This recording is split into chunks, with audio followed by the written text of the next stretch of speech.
Where is the libero allowed to serve from? If you have ever wondered where the libero is allowed to serve from in volleyball, you are in the right spot.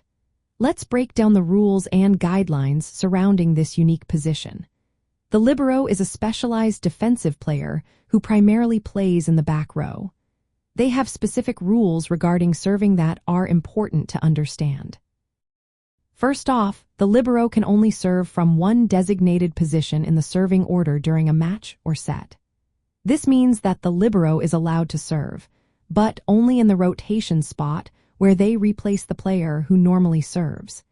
It is a strategic move that helps maintain the libero's primary role as a defensive specialist.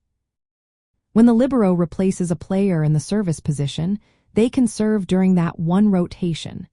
This can happen even if the libero is already on the court substituting for another back row player. Interestingly, the libero does not have to leave the court before stepping in to serve. This flexibility allows teams to adjust their strategy on the fly. However, there are rules to follow when it comes to entering and leaving the court. The libero must use the libero replacement zone, which is located over the sideline between the attack line and the end line. If the libero fails to follow this procedure, it can result in an unnecessary delay penalty, which is something no team wants to deal with during a match.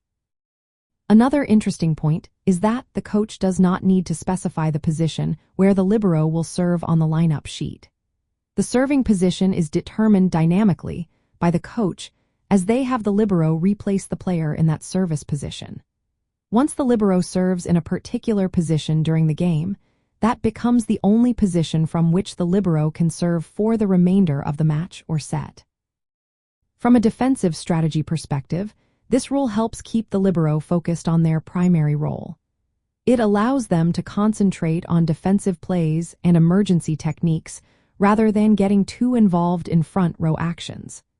This way, the libero can still contribute to the service game while maintaining their specialized defensive responsibilities. Understanding where the libero is allowed to serve from is essential for both players and coaches. It ensures that the team can effectively utilize this key defensive player while adhering to the rules of the game.